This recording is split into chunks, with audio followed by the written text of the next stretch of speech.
రేపు గాంధీ భవన్లో Telangana Pradesh election committee సమావేశం జరగనుంది. ముఖ్యమంత్రి టీపీసీసీ అధ్యక్షుడు రేవంత్ రెడ్డి అధ్యక్షతన పీఈసీ సమావేశం జరగనుంది. ఈ సమావేశంలో ఏఐసీసీ ఇన్ఛార్జి దీపాదాస్ మున్షి పాల్గొనున్నారు.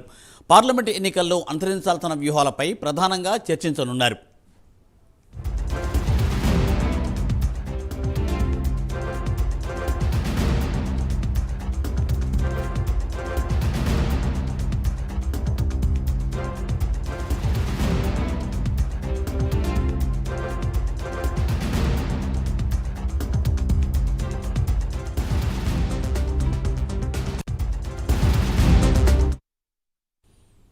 గాంధీ భవన్లో రేపు జరగనున్న పీఈసీ సమావేశం గురించి తాజా అప్డేట్స్ మా ప్రతినిధి నాగేంద్ర అందిస్తారు.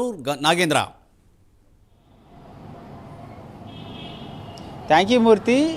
రాబోయేటటువంటి పార్లమెంట్ ఎన్నికలపైన కాంగ్రెస్ అధిష్టానం సీరియస్గా ఫోకస్ చేసింది. దాంట్లో భాగంగానే ఇప్పటికే గాంధీ భవన్ కేంద్రంగా రాష్ట్ర నాయకత్వం అనేక దఫాలుగా కమిటీలు సమావేశమైనటువంటి పరిస్థితి. తాజాగా రేపు సాయంత్రం 4 గంటలకి తెలంగాణ ప్రదేశ్ కాంగ్రెస్ కమిటీ సమావేశం, ఎలక్షన్ కమిటీ సమావేశం జరగబోతుంది. పీఈసీ అధ్యక్షుడైనటువంటి ముఖ్యమంత్రి రేవంత్ రెడ్డి అధ్యక్షతన రేపు సాయంత్రం 4 గంటలకి ఈ సమావేశం జరగబోతుంది. ఈ సమావేశంలో ఏఐసీసీ ఇన్ఛార్జ్ అయినటువంటి దేబ్దాస్ మున్షితో పాటు అదేవిధంగా మంత్రులు, మరొకవైపు పీఈసీకి సంబంధించినటువంటి కమిటీ సభ్యులంతా కూడా ఈ సమావేశంలో పాల్గొనబోతున్నారు. ముఖ్యంగా రేపు జరిగేటటువంటి సమావేశం ఎజెండా పార్లమెంట్ ఎన్నికలకు సంబంధించినటువంటి అంశంపైనే ప్రధానంగా చర్చ జరగబోతుంది. ఇప్పటికే పార్లమెంట్ ఎలక్షన్కి సంబంధించినటువంటి అంశంలో ఎటువంటి వ్యూహాలతో ముందుకు వెళ్ళాలి, అదేవిధంగా అభ్యర్థుల ఎంపికకి సంబంధించినటువంటి అంశంపైన ప్రధానంగా చర్చించేటటువంటి అవకాశం ఉంది. ఇప్పటికే ఏఐసీసీ అధ్యక్షుడు మల్లికార్జున ఖర్గే సైతం హైదరాబాద్ కేంద్రంగా రాష్ట్ర బూత్ స్థాయి లీడర్స్ అందరితో కూడా దిశానిర్దేశం చేసినటువంటి నేపథ్యంలో రేపు జరిగేటటువంటి సమావేశం చాలా కీలకంగా మారబోతుంది. ఎందుకంటే ఎట్టి పరిస్థితుల్లో కూడా రాబోయేటటువంటి పార్లమెంట్ ఎన్నికల్లో 12 నుంచి 14 పార్లమెంట్ స్థానాలను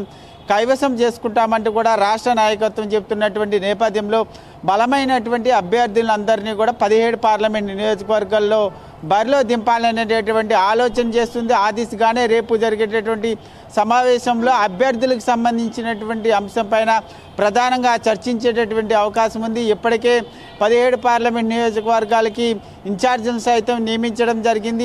ఇప్పటి నుంచే గ్రౌండ్ లెవెల్లో పార్లమెంట్ ఎన్నికలను దృష్టిలో పెట్టుకొని గ్రౌండ్ లెవెల్లో ఇప్పుడు కాంగ్రెస్ శ్రేణులంతా కూడా సిద్ధమవుతున్నారు. మరొకవైపు టీపీసీసీ అధ్యక్షుడు ముఖ్యమంత్రి రేవంత్ రెడ్డి సైతం జిల్లాల బాట పట్టబోతున్నారు. రేపు జరిగేటటువంటి సమావేశంలో ప్రధానంగా ముఖ్యమంత్రి రేవంత్ రెడ్డి జిల్లాల పర్యటనకు సంబంధించినటువంటి అంశంపైన కూడా ప్రధానంగా చర్చించేటటువంటి అవకాశం ఉంది. ఎందుకంటే ఫిబ్రవరి 2వ తేదీన ఆదిలాబాద్ కేంద్రంగా పార్లమెంట్ ఎన్నికల సమర శంఖారావాన్ని పూరించాలనేటటువంటి నిర్ణయానికి రాష్ట్ర నాయకత్వం రావడం జరిగింది. ముఖ్యంగా రేవంత్ రెడ్డి ఫిబ్రవరి 2వ తేదీన ఆదిలాబాద్లో భారీ బహిరంగ సభను ఏర్పాటు చేసి ఎన్నికల సమర శంఖారావాన్ని పూరించేందుకు సిద్ధమవుతున్నారు. కాబట్టి ఇప్పటికే ముఖ్యంగా రేవంత్ రెడ్డి మొన్న జరిగినటువంటి కీలక సమావేశంలో జిల్లాల బాట పడతాను, ఒకరోజు ప్రభుత్వానికి కేటాయిస్తే మరొక రోజు పార్టీకి కేటాయిస్తూ జిల్లాల్లో పర్యటన చేస్తానని కూడా చెప్పినటువంటి నేపథ్యంలో ముఖ్యమంత్రి రేవంత్ రెడ్డి